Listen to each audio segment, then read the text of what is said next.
Im Krankenhaus betritt die Ärztin das Zimmer und sagt: Herzlichen Glückwunsch, es ist ein gesunder Junge. Wir haben alle Voruntersuchungen abgeschlossen und alles sieht gut aus. Sie lächelt beruhigend und macht sich auf den Weg zur Tür, doch bevor sie den Raum verlässt, dreht sie sich noch einmal um und sagt: Da ist nur eine Sache. Von diesem Moment an und für den Rest seines Lebens wird ihr Kind immer wieder in einen Zustand fallen, der wie ein Koma aussieht. Zuweilen kann er sogar dem Tod ähneln. Und während sein Körper still liegt, wird sein Geist oft verblüffende, bizarre Halluzinationen erleben. Dieser Zustand wird 1/3 seines Lebens in Anspruch nehmen und ich habe absolut keine Ahnung, warum er das tut und was das überhaupt zu bedeuten hat. Trotzdem, viel Glück. Ich gebe zu, das habe ich geklaut. Es ist ein Zitat aus Matthew Walkers Buch Why We Sleep, das ich ganz nebenbei allen ans Herz legen möchte, die sich für unser heutiges Thema interessieren. Der seltsame, todesähnliche Zustand, den er beschreibt, bei dem die Lähmung der Gliedmaßen mit Halluzinationen einhergeht, soll unser Thema im Podcast sein. Dornröschen kann nicht schlafen. Was geistert es auch durchs Schloss und greift ausgerechnet zur einzigen Spindel, die Paps bei seinem Anti-Spindel-Feldzug landesweit übersehen hatte und das ausgerechnet im eigenen Haus. Sie verhält sich somit genau wie es prophezeit worden war, sticht sich damit und fällt anschließend in einen 100-jährigen Schlaf? Was soll das denn sein? Da bekommt man 15 Jahre lang Spindeln sind pfui zu hören. Und sobald man eine findet, tut man genau das, wovor einen Eltern und der ganze Hofstaat 1,5 Jahrzehnte lang eindringlich gewarnt haben. Hörst du, nicht mit der Spindel stechen! Mal unter uns, das hat sie doch mit Absicht gemacht. Denn welche Spindel versetzt einen schon in dauerhaften Schlaf, wenn nicht jene, die man zuvor in Opium getränkt hat? Mitten in der Pubertät, mangelnde Impulskontrolle, was verboten ist, macht mich gerade scharf. Das ergibt doch erst einen Sinn. Vielleicht war es gerade der Spindeldaueralarm, der überhaupt erst zur Schlaflosigkeit geführt hatte. Dass Prophezeiungen gerade deshalb Wirklichkeit werden, weil man alles tut, um sie zu vermeiden. Das kennt man ja von Ödipus, der weder seinen Vater ermordet noch seine Mutter geheiratet hätte, wenn ihm nur bewusst gewesen wäre, dass es sich um die beiden handelt. Genauso ging es Dornröschen. Immer auf der Hut sein und sich deshalb nicht entspannen können, weist auf eine unschöne Kindheit voller Stress und Verfolgungswahn. Außerdem ist es ein bekanntes Zeichen für mangelndes Vertrauen, was in der Regel genau durch diejenigen ausgelöst wird, denen man eigentlich von Natur aus vertrauen könnte. Frau Königin, Herr König, das war wohl nichts. Aber wie dem auch gewesen sein mag, Schlafstörungen sind weit verbreitet. Es gibt körperliche Ursachen dafür, aber die Mehrzahl ist wohl seelischer Natur. Der Frage, wie sehr unerfreuliche Kindheitserlebnisse die Schlafqualität beim späteren Erwachsenen beeinträchtigen, ging auch Daniel P. Chapman nach. Gemeinsam mit ein paar seiner Kollegen vom amerikanischen National Center for Chronic Disease Prevention and Health Promotion, der Institution, die in den USA erforscht, wie man chronischen Krankheiten vorbeugen und die Gesundheit fördern kann, untersuchte er den Einfluss widriger Kindheitserlebnisse auf Schlafstörungen bei Erwachsenen. Adverse Childhood Experiences and Sleep Disturbances in Adults wurde 2011 in Sleep Medicine veröffentlicht. Die abgekürzt ACEs genannten negativen Kindheitserlebnisse, ACEs steht für Adverse Childhood Experiences, sind in einer kurzen Liste von 10 Fragen zusammengefasst. Alles beginnt mit Hast du jemals ... erlebt und werden mit Ja oder Nein beantwortet. Je mehr Ja's dabei zusammenkommen, desto größer die Gefahr, im Laufe des Lebens allerlei Störungen zu entwickeln. Gefragt wird nach Gewalt, Missbrauch, Vernachlässigung, aber auch, ob man Zeuge von Gewalt zu Hause wurde, jemand in der Familie von Alkohol- oder Drogen abhängig ist, sich die Eltern haben scheiden lassen, ein Familienmitglied einen Selbstmordversuch unternahm und so weiter.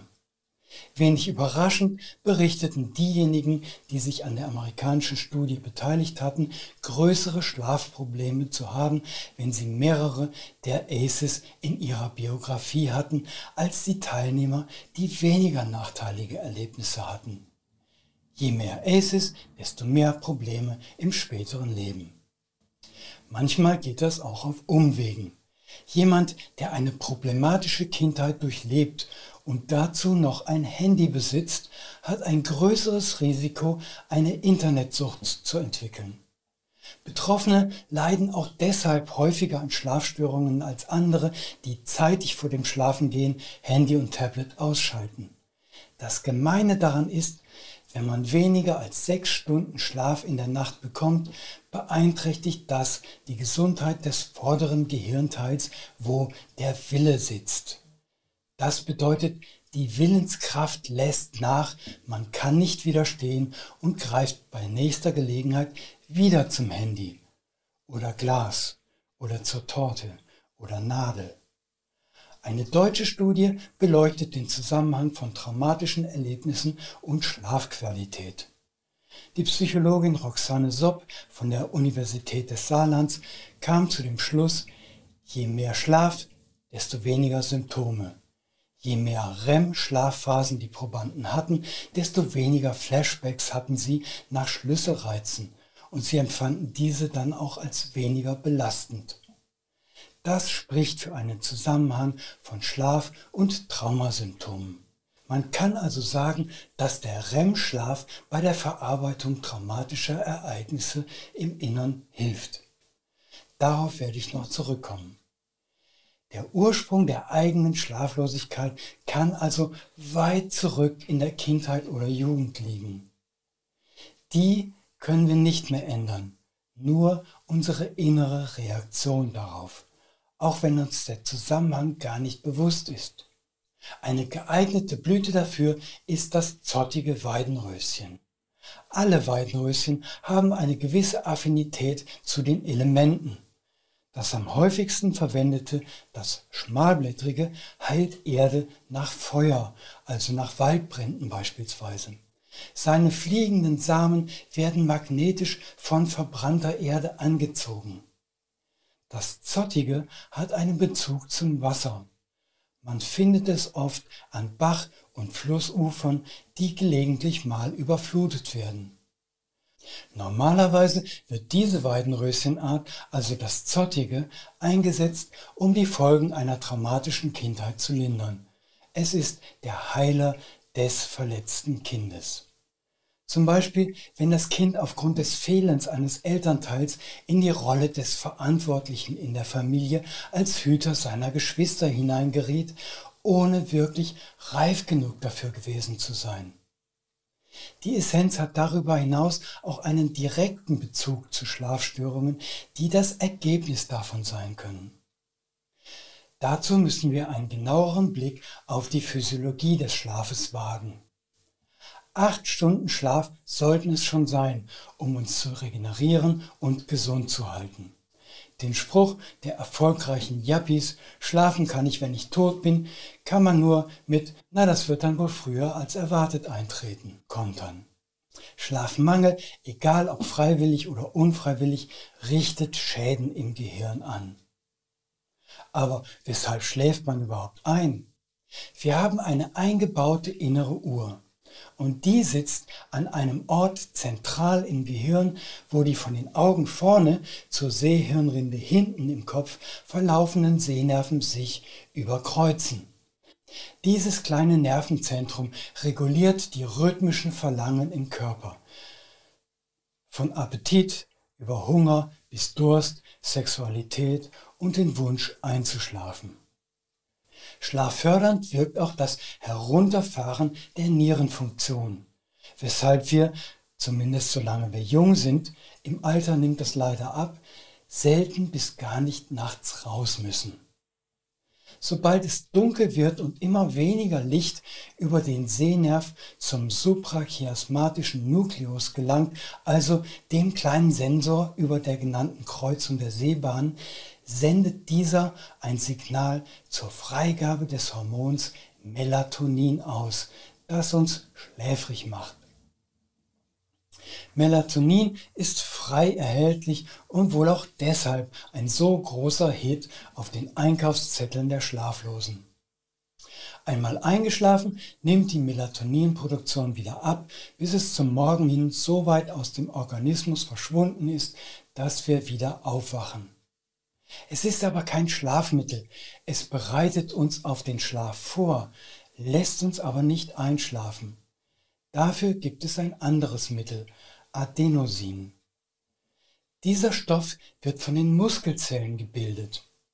Als Adenosintriphosphat besitzt es 3 Phosphate, also ein Molekül, an das 3 Phosphatmoleküle sich angeheftet haben. Die Abspaltung einer Phosphatbindung liefert die Energie, die der Muskel für seine Aktivität verbraucht. Wenn alle 3 Phosphate verbraucht sind, bleibt nur noch Adenosin übrig und das gelangt ins Blut. Je höher der Adenosinspiegel steigt, desto größer die Müdigkeit, denn Adenosin schaltet belebende Hormone und Neurotransmitter aus. Unser 24-Stunden-Schlaf-Wach-Rhythmus sieht also so aus. Sobald wir aufwachen und aktiv werden, produzieren wir durch genau diese Aktivität eine langsame Steigerung des Adenosinspiegels, der uns schließlich zum Schlafen zwingt. Die Dämmerung löst die Melatoninbildung aus, das den Schlafzeitpunkt bestimmt. Sind wir eingeschlafen, werden kein neues Melatonin und Adenosin mehr gebildet. Im Laufe der Nacht nimmt ihr Gehalt also ab, bis wir bei Einsetzen der Morgendämmerung wieder aufwachen. Das wäre ein natürlicher Rhythmus. Ein körperlich aktives Leben ermüdet durch den erhöhten Anfall von Adenosin. Deshalb schlafen wir an aktiven Tagen besser als an passiven. Als hätte ich's geahnt. Und dann gibt es noch den Rhythmus, den wir im Schlaf selbst folgen. 5-mal pro Nacht erleben wir eine Phase, die aus Non-REM und REM-Schlaf besteht und jeweils etwa 90 Minuten lang dauert. REM bezeichnet die Rapid Eye Movements, also die schnellen Augenbewegungen hinter den verschlossenen Lidern, die anzeigen, dass wir gerade träumen. Das ist auch die Phase, in der die Bewegungen des Körpers eingeschränkt, ja wie gelähmt sind, wie wir das eingangs gehört haben. Denn würden sie sich während des Traumes bewegen, dann hieße das, sie würden um sich schlagen und ihren Partner, ihre Partnerin vielleicht verletzen. Und tatsächlich geschieht das bei einer bestimmten Krankheit, einer Form der Demenz, der Lewy-Körperchen-Demenz. Da ist dieser Mechanismus abgeschaltet und es gehört zu den ersten Anzeichen für eine solche Diagnose, wenn die Schlafenden um sich schlagen. Jeder Zyklus beginnt also mit traumlosem Schlaf, der dann in Traumschlaf übergeht und sich nach 1,5 Stunden wiederholt. Wobei die traumlosen Phasen im Laufe der Nacht immer kürzer werden und die Traumphasen immer länger. Was wohl erklärt, dass man sich am besten an die Träume erinnert, die man in der letzten dieser Phasen hat. Der Non-REM-Schlaf wird auch als Tiefschlaf bezeichnet.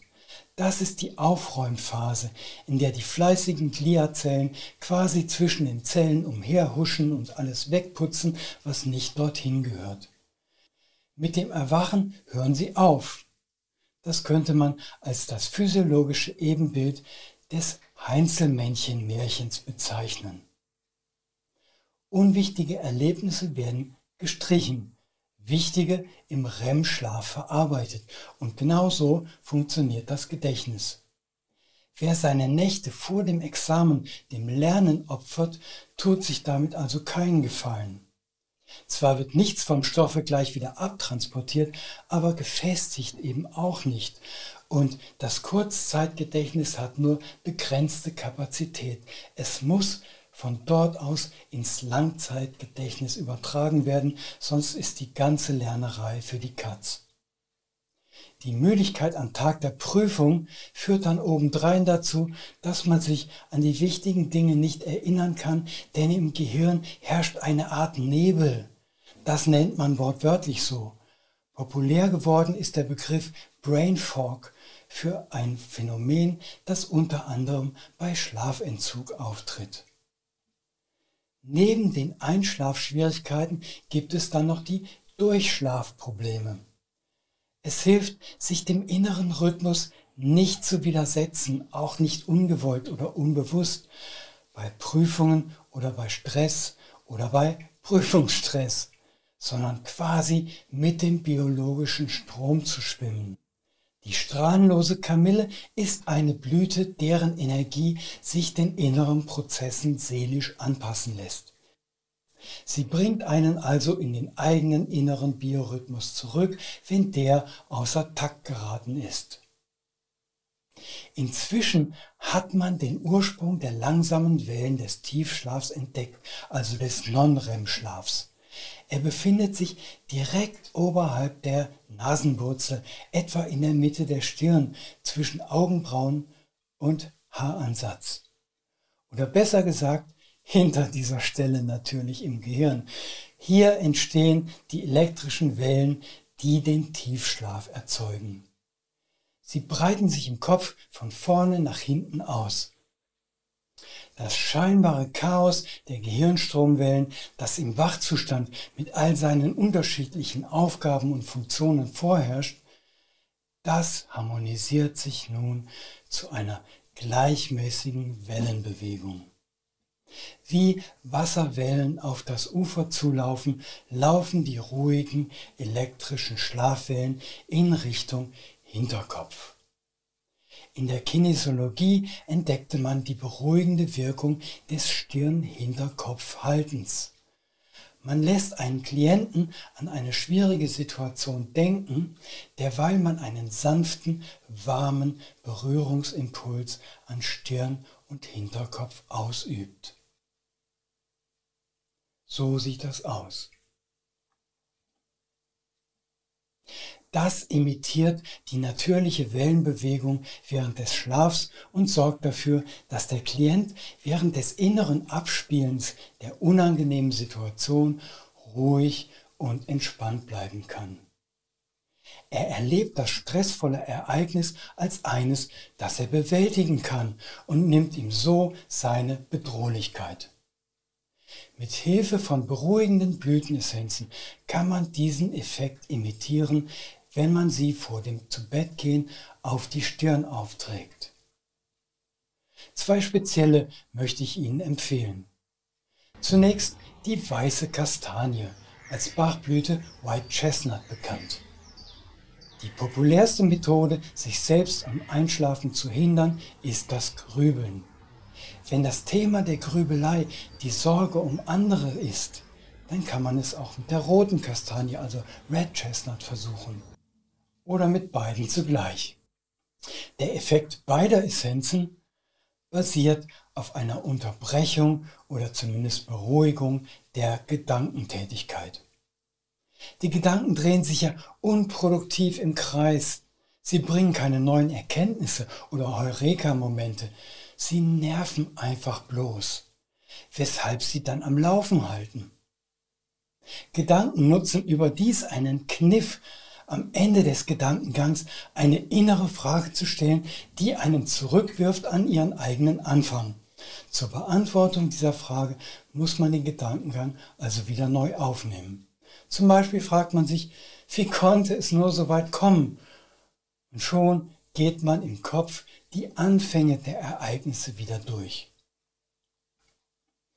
Ein ziemlich perfider Trick, der eine Art Gedankenloop schafft. Doch mit Hilfe der Kastanienblüten kann man diesen außer Gefecht setzen.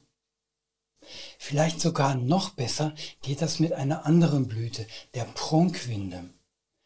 Deren Essenz wurde zuerst als kalifornische Blüte der Flower Essence Society bekannt. Sie wächst auch bei uns.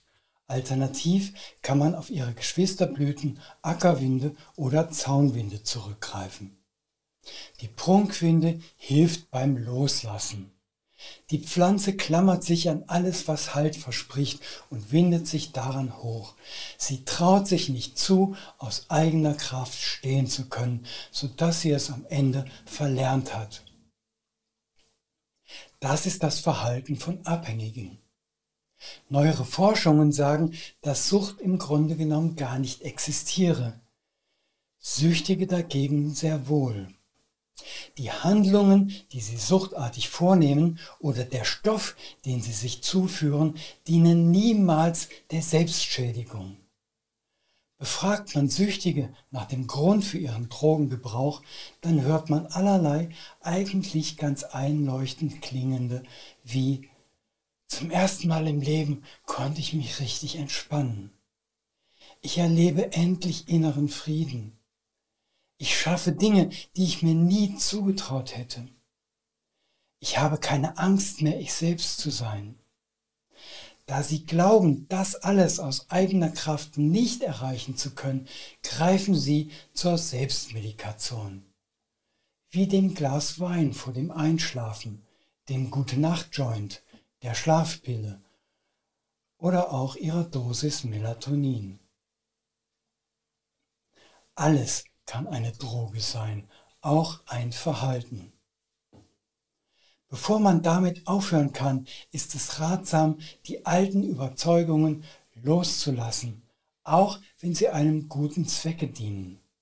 Sie richten aber zu großen Schaden an, als dass man länger als unbedingt nötig an ihnen festhalten sollte. Angst ist ein großer Schlafstörer. Als durchgeknallter ehemaliger Ratgeber und heutiger innerer Dämon treibt sie den Blutdruck hoch und verhindert das Einschlafen, auch wenn dafür überhaupt kein Grund vorliegt.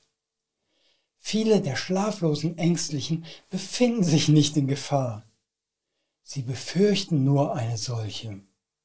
Sie findet in den Köpfen statt, nicht in der realen Umgebung. Ja sicher, es könnte jemand einbrechen. Ein anderer könnte sich entschließen, mich rauszuwerfen, oder mein verdammter Krebs könnte zurückkehren. Kann alles passieren.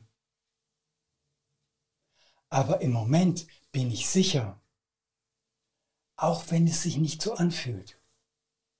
Mein Bett trägt mein Gewicht, meine Decke hält mich lecker warm, meine Lungen atmen weiter, wenn ich schon eingeschlafen bin, genau wie mein Herz weiterschlägt. Alles ist gut. Ich fürchte mich vor Dingen, die vielleicht niemals eintreten werden. Prunkwinde und ihre Geschwister helfen nicht, die Sucht loszulassen. Sie helfen, die dahinterstehenden Überzeugungen loszulassen, von denen man glaubt, sie hielten einen am Leben, so wie Wachsamkeit einen vor Einbrechern und Gewalttätern schützen kann. Die Winden lehren, den Tag loszulassen und die Nacht anzunehmen, sich ihr anzuvertrauen. Warum nicht mit Babyschritten beginnen?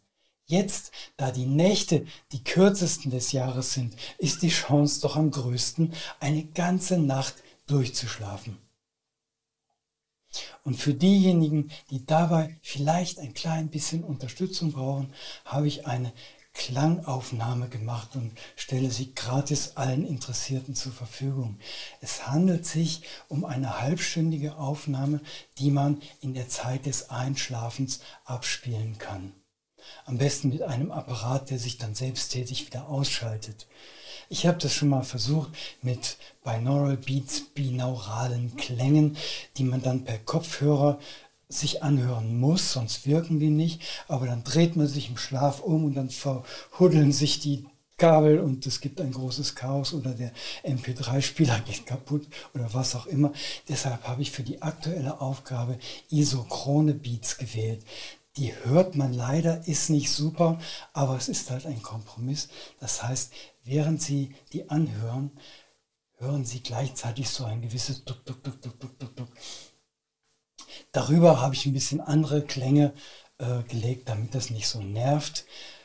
Diese Klänge sind so programmiert, dass sie langsam durch die Schlafphasen hinuntergleiten in die Theta, die Tiefschlafphasen des Non-REM-Schlafes, mit dem jeder Schlaf beginnt. Dazu habe ich dann noch so ein paar Spikes eingebaut, also wenn man aus der ganz tiefen Phase für eine Sekunde lang wieder in die Alpha-Phase geht. Das ist immer noch eine beruhigende, entspannte Phase. Und die ist sofort wieder vorbei. Sie wachen dadurch nicht auf, aber diese Spikes, die Sleep Spindles genannt werden, helfen bei der Verarbeitung des tagsüber Gelernten. Und davon sind ein paar eingebaut in diese Einschlafphase und in die Tiefschlafphase. Das sorgt dafür, dass der Schlaf auch nachhaltiger ist. Hoffentlich schaltet sich dann Ihr Apparat nach einer halben Stunde, so lange dauert die Aufnahme, selbsttätig aus und der Impuls reicht dafür, die gesamte Nacht durchzuschlafen. Ich stelle Ihnen den Link zum Download hier in der Beschreibung des Videos bzw. Audios zur Verfügung und dann können Sie das wahrnehmen, wenn Sie möchten, oder es auch einfach lassen. Ich hoffe, Sie genießen einen wunderbaren Sommer und haben eine gute Zeit, bis wir uns wieder hören bzw. sehen. Herzliche Grüße, Ihr Dirk Albrot.